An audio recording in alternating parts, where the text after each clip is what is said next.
today's episode, we talk about the licensing minefield, how councils have more powers than the police when it comes to property inspections, and the inside story of a landlord slapped with a £105,000 fine by the council. With our special guest, Compliance Director of Landlord Licensing and Defence, Tenant. It's really great to have you on and talk about the private rented sector and also licensing as well, as that's such a big topic that we hear about a lot on Property 118. So before I pick your licensing brain, it would be really great if we could just go back a little bit in time, and if I could just ask how Landlord Licensing and Defence first got started, as obviously I know you help landlords and letting agents avoid these, well, sometimes huge council fines and penalties, which can cost thousands of pounds. But it would be really nice if we could just go back a little bit in time and just hear how you first got started. Okay, well, it's almost accidentally, I guess, really. It happened, 7 or 8 years ago now. My business partner, Des Taylor, and I used to meet up regularly at property meetings that we both went to. And, over a pint of beer afterwards, on a few occasions, Des was sort of bemoaning the fact that so many people were coming to him, asking him for advice and questions when they got in trouble with the councils. Now, Des and I were both landlords. Des had a big portfolio of HMOs, and I was more into property developing at the time, refurbishing wrecked houses and flats, that sort of thing. So between us, an awful lot of knowledge of the law regarding housing and also the practicalities of how buildings work. So the more Des told me about the problems that people were bringing, eventually I said, well, come on, Des, there's a massive need growing here. We should think about setting this up as a business. So we did our business planning, we thought about it. We realised that as well as the legal side of helping people when they are in trouble with the council, there was all the compliance stuff, which is my side of the business, of helping them not to get into trouble in the first place.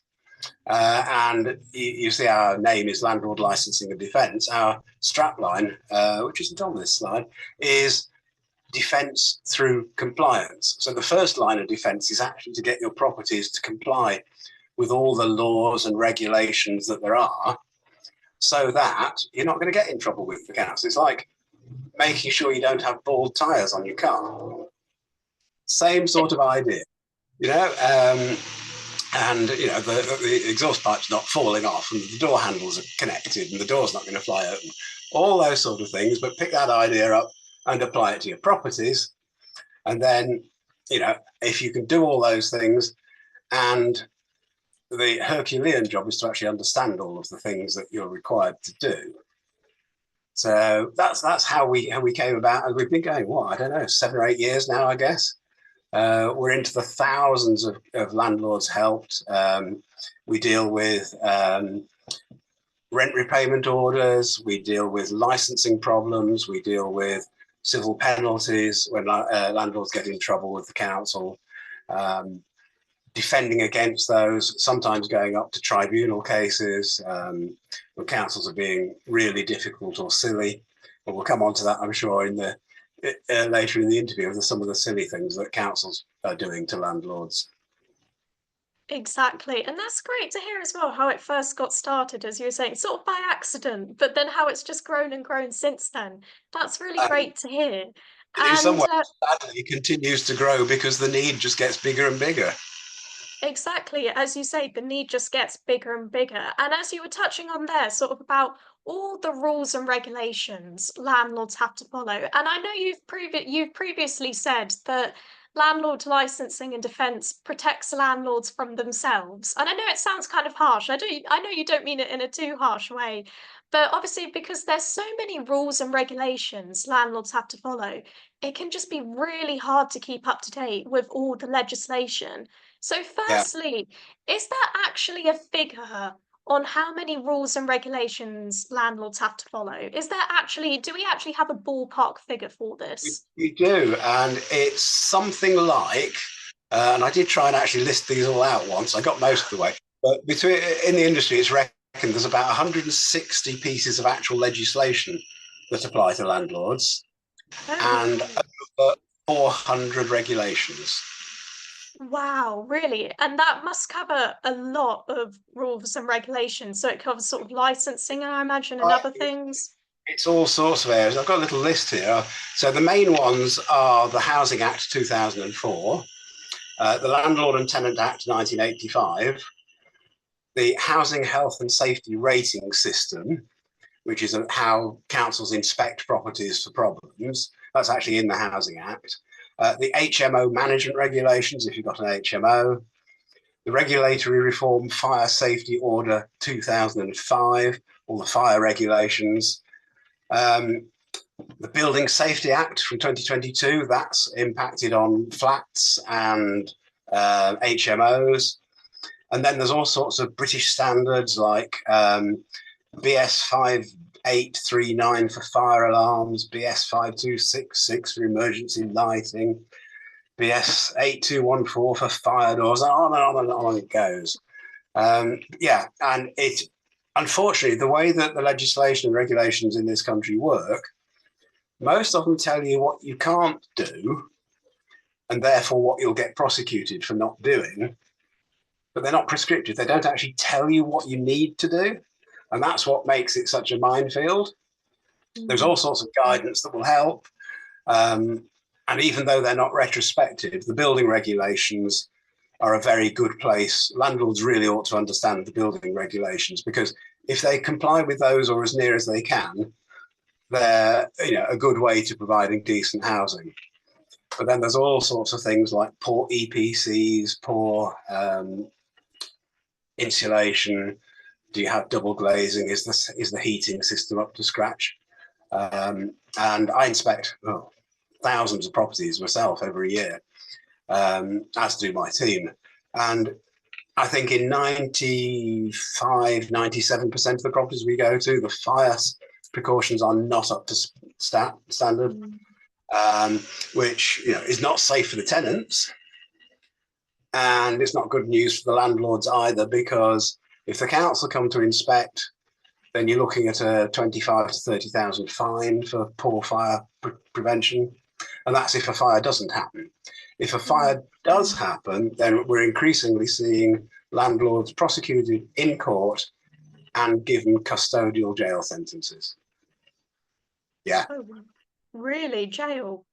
Jail. Oh, Case in Sheffield published, actually went out on 118 yesterday, I think. Yeah, case in Sheffield, the landlord, there were no fire doors or no proper fire doors, no proper fire alarms, and the stairs collapsed. The firemen fell through the stairs because they weren't protected underneath to make them last 30 minutes in the fire. And there were 12 residents trapped upstairs that couldn't get out because the stairs had gone. And they weren't forewarned of the fire because there weren't proper alarms. And the fire wasn't held in the room where it started because there wasn't a fire door. It's all fairly simple stuff, but unfortunately, many landlords don't understand. They never actually engage brain and stand in a place and think, okay, what happens if there's a fire in that bedroom? What happens if there's a fire in that kitchen? Where's the fire going to go? Where's the smoke going to go? They don't understand either that it's actually smoke that kills most people. The smoke in a fire is full of poison, cyanide, carbon monoxide, all sorts of horrible, evil stuff. The smoke is usually about 200 degrees C, which will fry the insides of your lungs. Oh, it's horrendous. So your chances are you'll die of poisoning or fried lungs before you get burnt. That's absolutely awful. Gosh, It's horrendous. And we're here, we do help landlords that get themselves accidentally into trouble. What we can't cope with is the people that do this deliberately, that take no care for their tenants, and don't do fire doors and don't do fire alarms and all that sort of stuff. We're not here to protect that. We're here to educate that. And if they call us out to do a compliance inspection, we will cover all the fire, all the health and safety, all the amenity standards, and tell them exactly what they need to do to make the place compliant. It's usually a 200-page report. Yeah, I know. Just things like, have they fitted restrictors on the upstairs windows to stop a drunk or a child falling out? No. Are there proper handrails on the staircase such that if Granny comes to visit and she trips on the stairs, is there something solid for her to grab hold of to stop her going right the way down the stairs and breaking a hip? Those sort of things that people just don't stop and think about. Exactly, as you were saying, it's sort of these little things, isn't it, that you don't think about but are so incredibly important, like these fire alarms and so forth. And I imagine a lot of landlords might be thinking right now, I've probably broken one or two rules and regulations, but by accident, because there are just so many of them. But, and secondly, they'll probably be thinking, how can I actually avoid getting caught out by all these rules and regulations because there's so many of them? What's your advice on that? Mm-hmm. Well, there are two ways to find out what the problems are. One is to let the council in which case you're going to get prosecuted and fined because that's now their main function. Or you get someone like ourselves, one of my inspectors, to come and inspect. They know exactly what they're looking for. They've had all the same training, in fact, more training than the council people. And we will tell the landlord exactly what needs to be done to make the property compliance. They don't need to do that every year, but you really do need to do that once at the start of renting out a property. And then you've got a fairly good idea of what you need to keep on top of. That's the education phase. So basically it's compliance inspection, and it's not a cheap thing to do, but it's a very sensible thing to do, particularly when you're looking at fines of 30, 40, 50, 60,000, which I'm sure we'll come on to. But we get people coming to us, landlords, every week with 60, 70,000 pound fines, and then a rent repayment order. It's horrendous. There's one that I might mention a bit later on, where the property worth 220,000, the landlord got fines of 105,000. My goodness. So, and the councils get to keep this money, so they're very, very motivated to raise fines on us landlords.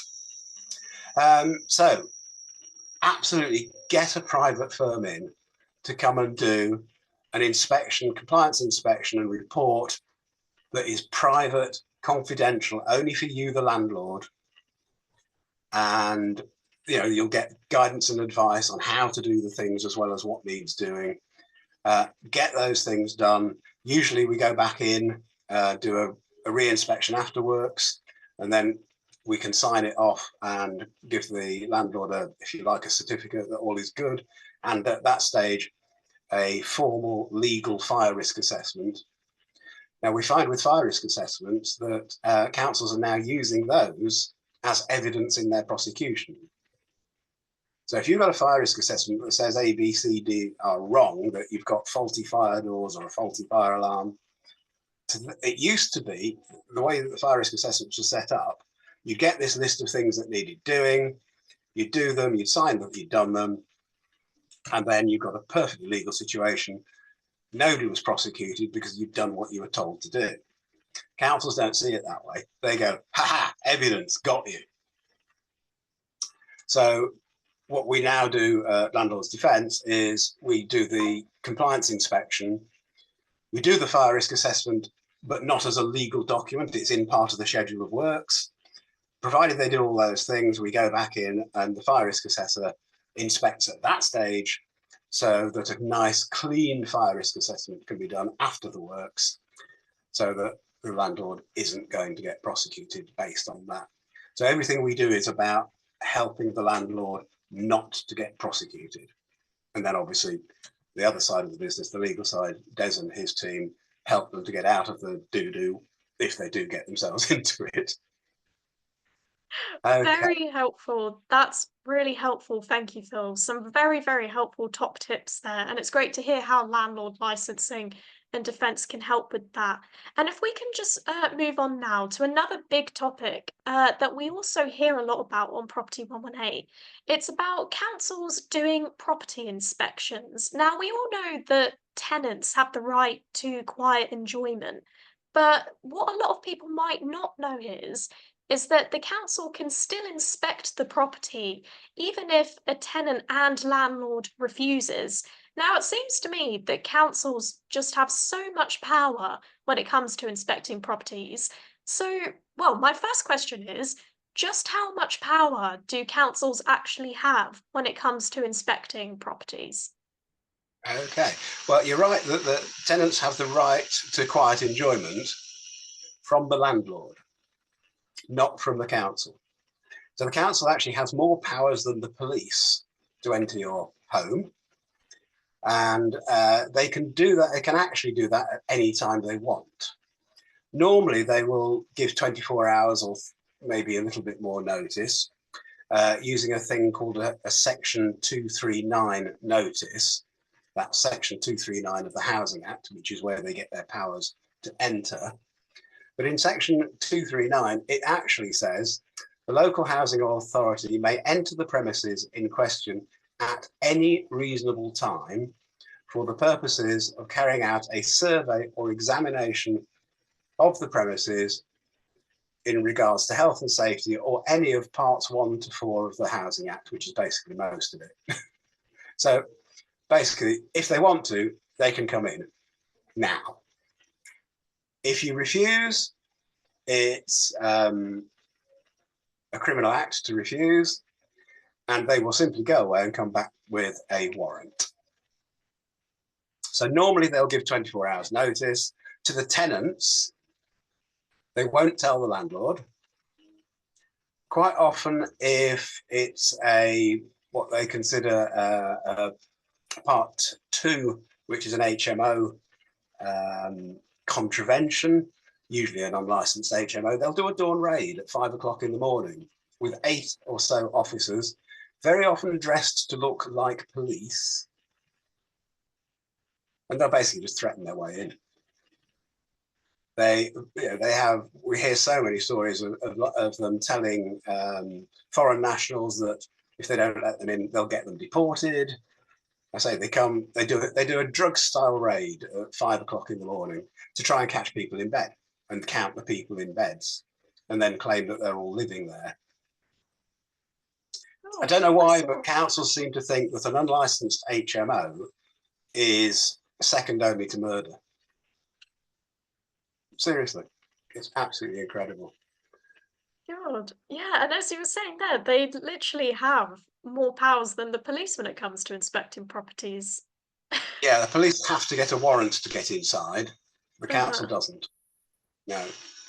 So Mm. usually they just come to the door and talk their way in. And as you were saying there, they dress up. What did you say? They In dress up some as areas, they dress up. They look very similar to police officers. Yeah. absolutely. God, it doesn't even seem real, does it?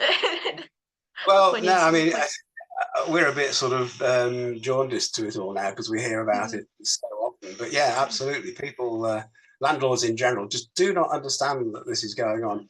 And they say, "Oh yes, we've got a good relationship with the council."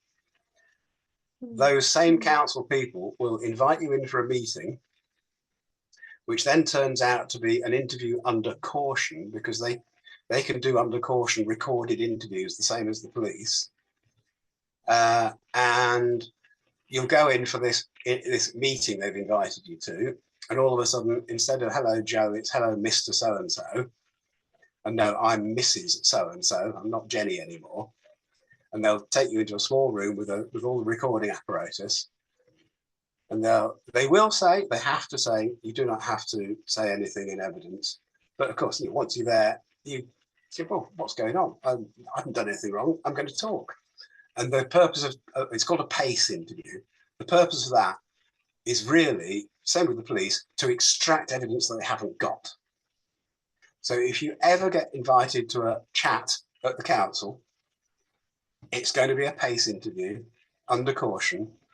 Do not go without getting professional advice from somebody like ourselves or, well, I wouldn't say high street solicitor because they don't know.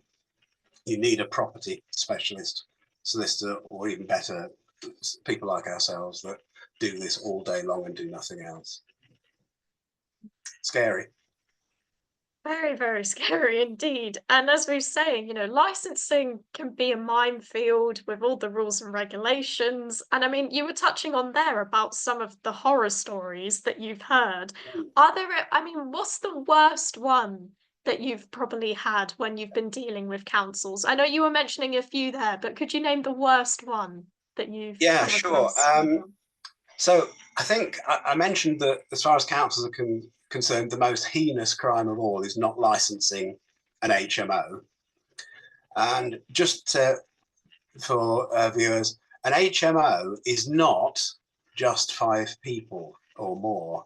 HMO starts at 3 people sharing a house.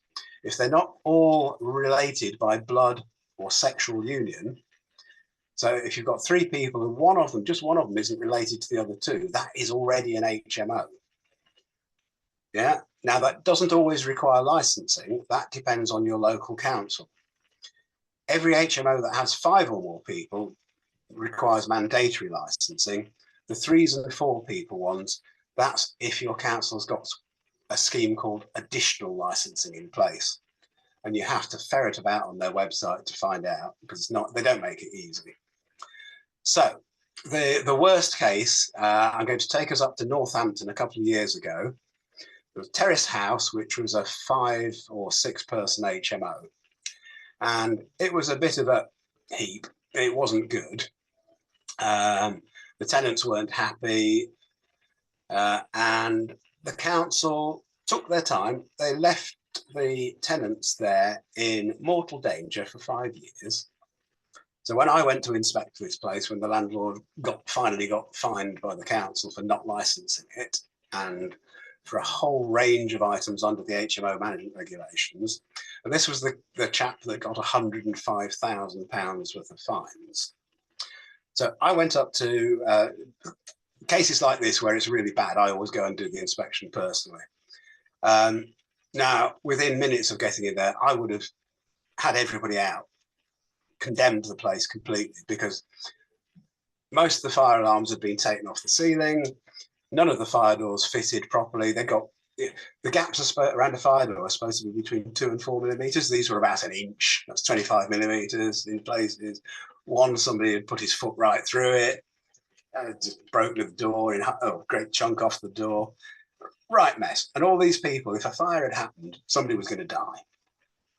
Now the council had every year written to the landlord saying, you need to license this property, and if you don't, we will enforce strongly against you.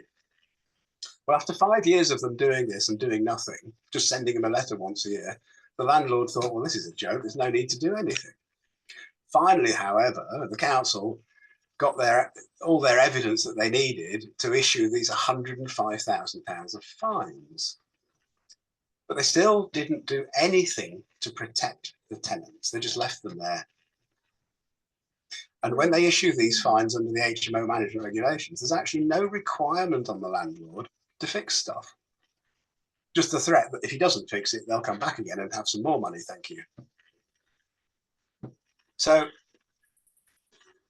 it was me and my team that made the house safe for the residents, not the council.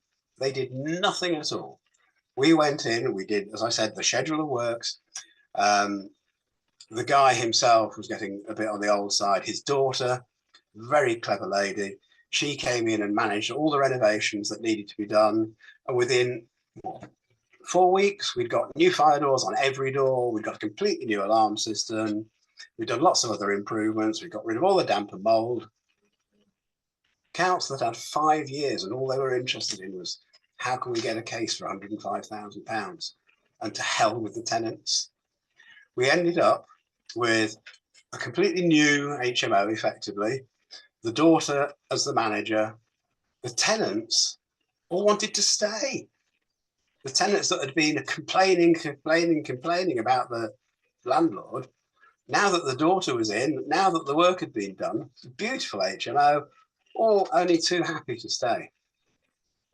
And we did manage to negotiate harshly with the council, got the fines down to 50,000, but it's still a hell of a chunk out of the man's pension pot. Mm. So yeah, that was one of the worst. There's a whole load of equally worst ones I could tell you about that take us hours. Maybe another day. Yeah, exactly. We'll have to have you on just as so you could talk about all the stories. All the stories. It just doesn't seem real, does it? And that's absolutely awful that you were the ones that were actually did the work, made up this HMO, and the council just didn't do anything. Just They were absolutely awful. only interested in the money. Yeah, And I absolutely. think we'll come on to that in a bit as to what drives councils now, because it's important that landlords learn about that. Exactly. And that was just going to be my next question, because as we've been talking about, the fines and penalties can be absolutely huge, into their thousands. And, but also the cost of licenses are really expensive. I mean, in some places, like in Nottingham, I think the selective license is like £900, and then you've got other places in London, £800. So firstly, why are these licenses so expensive? And why do they vary across each council as well? Right, that's a very interesting question. And it comes down to the councils, each council is independent. We've got 340 something councils. We have 340 something sets of rules because each make up their own rules. They each make up their own licensing scheme. And then they do what I can only describe as creative accounting. And the reason I say that is, yeah, you're absolutely right. Selective licenses, 5-year license, sometimes only a 3-year license if they don't like you particularly as a landlord. Same fee, often £800 to £1,000. I think one council even tried to go up to £1,200 on selective licensing up in the northwest. HMOs up to something like 2,000, 2,500, I believe, in some places. Massive amounts of money. But let's just stick with the selective licensing. In Jersey, last year, they introduced their version of selective licensing. £60. £60. So if Jersey can do it for £60, and they're doing it as a 2-year license, and then every 2 years you have to resubmit all your documents to pay another £60. So okay, so it's more like £150 over 5 years compared to £1,000. And they're checking everything every 2 years. So it's far better for the tenants. And it actually helps the landlords because every 2 years they know they've got to get all their tests and documents in order. And all of that can be done for £60 every 2 years. So it's a taxation, isn't it? Yeah. Exactly. The councils are, we all know, they're going bust, they're strapped for cash. And two big sources of income they've realised are, 1, licence fees, 2, fining landlords and keeping the cash. What can we say? What can we say indeed? I mean, we've been talking kind of about, how not very good councils have actually been, haven't we? So what can councils actually do to improve the relationship with landlords? Well, there's a lot they could do, but there's nothing they're going to do. Because, well, whilst they are motivated by the governments that they can raise revenue through fining landlords and through operating licensing schemes, like any organisation, they're money driven, revenue driven. And the reason that they don't educate landlords is because that's shooting their business in the foot. If they educate landlords what they need to do, then they're not going to go wrong. So the council's not going to get the fines. It's awful. It's absolutely corrupt and absolutely awful. But it's not good at all. No, I mean the days when the council was staffed by good old-fashioned environmental health officers, housing officers. These were highly trained people they were true professionals in their discipline, and their interests were safety, health and safety, nice homes for tenants. And they would work offline with landlords. The first line of approach would be tenant calls and they go and look. "Oi, Mr. Landlord, this and this is wrong at your property. I'll be back in a fortnight. If I come back in a fortnight, it's all done, everything's good, and I'll go away again." All informal. Then obviously they did have lots of powers under the Housing Act. And if you hadn't done the stuff, then yeah, they'd move into the enforcement phase. Absolutely fine. It's the way it should be. But now it's enforcement first, revenue first. And as we've seen with the example I gave and lots of others, they don't actually care that much about the tenants anymore, because they don't, it's not the environmental health officers anymore. It's people called enforcement officers. Mm. They're not trained in housing. They're trained, and a lot of them come in from the police and things like that. They're only recruited to prosecute landlords. I've actually been on some enforcement training courses that the council people go on. They start with the premise that all landlords are criminals. That's the first thing they tell them. And then they go through all the different legislation that you can use to get a landlord. So if this one doesn't work, you can go for the Environmental Act, or you can go for the management regulations, or you can go for HHSRS. But all these different things in their tool bag to get the landlord. And so what happens? All these licensing schemes, just to go back to licensing, they're allegedly brought in to sort out rogue landlords. The one part of the market they have no effect on whatsoever is rogue landlords, because it's only the good landlords and the reasonable landlords that sign up. The reasonable landlords are the ones that have always got things wrong, even though they're trying hard and they're providing decent accommodation. You'll always go in and find something wrong, and those are the ones that the councils go, "Whoa, easy money." Dreadful. Honestly, it's absolutely awful. And as you were saying there, it's the good landlords that are getting punished for it, not actually the rogue criminal landlords that actually do need to get punished for it. It's just absolutely awful. And my last final question, if we can just squeeze one last question in, is that the future at the moment looks really uncertain because obviously we've got the surprise general election announcement. And I mean, a lot of landlords are worried, especially if a Labour government come in. So, what is the future? What do you think about the future of the private rented sector? Now that's a difficult one. I mean, we've had 14 years of the Tories who've frankly done landlords no favours whatsoever. They've taxed them out of existence. They've regulated them out of existence. They've supported all these licensing schemes that are just basically another tax. They took away all the tax, Section 24, allowing you to offset interest against tax like every other business in the world or in the UK. So it makes you think, well, can Labour do any worse job? They were talking about bringing in rent controls. Thankfully, they scrapped that last year, so that's a good thing. Starmer's talking a lot about boosting housing supply. Well, that's got to be a good thing. I mean, it doesn't help property prices, but property prices, I think we've got to say, have got completely out of control. The supply is minimal. Rents are unaffordable.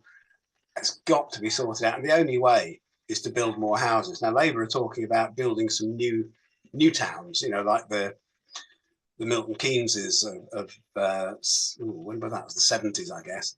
So it's time to stop messing about with little bits here and little bits there and actually say, right, this large area, we're going to build 100,000 homes, shopping centre, the lot. And I think that's something that's got to happen. Buy-to-let landlords, they're talking about backing first-time buyers in ways that will stop landlords and second home buyers getting in there first. So that made life a little bit more difficult. But go back to these new towns, they're talking about building those with 40% social housing. So that would be really good because it will get the social housing back where it needs to be in the social sector and not trying to get private landlords to do a job they're not qualified to do. Because doing social landlording is a very different job to just doing private landlording. What else are they going to do? They're talking about more licensing for holiday homes, but that's more or less the same as the Tories. Serious overhaul of the leasehold system. That's brave. Needs doing, but it's very brave. And going back to the EPCC insulation idea, but within a decade. It needs doing. There's so many horrible, cold Victorian properties, all now in the rental sector, need sorting out, far too expensive. Would have been better to knock them down years ago. Now I'm going to get pilloried for that. But honestly, when I was doing development, everybody says, "Oh, how well the Victorian houses were built." Yeah, they were built solidly, but not well. And they, they were built for a different era, a different way of heating with big coal fires that drew air through the building. Well, we sealed all that up, so now they go rotten and mouldy. So a lot of work to be done there, but that needs a scheme. It's a government-backed scheme to insulate all these places and force it to happen. A bit like, when we changed gas from coal gas to natural gas. You're too young to remember that. But it was like a national scheme where it just went house, house, house, house. Every house down the street had to be done. But it's going to need something like that. So I don't see that happening. But yeah, and obviously the Section 21, Section 21 no fault. I don't like that no fault. It's no reason. The landlord doesn't have to give a reason. Equally, I've seen landlords use that when some friends of mine recently, the landlord informally tried to raise the rent by 20%. People said, "Well, we can't afford that. We're in voluntary credit arrangements following COVID and all that." So the landlord simply issued a Section 21. Now that's not fair, and that shouldn't be being done. And I've been defending that good landlords would never throw out a good tenant. These people have been there 5 years paying their rent. That bit has got to change. Exactly, I agree. And as you said, a good landlord doesn't want to throw out a good tenant. So I'm going to have to end it there, I'm afraid, Phil. But thank you so much for coming on. We will definitely need you to come back on again to tell all your stories. So thank you so much again, Phil. Really appreciate it.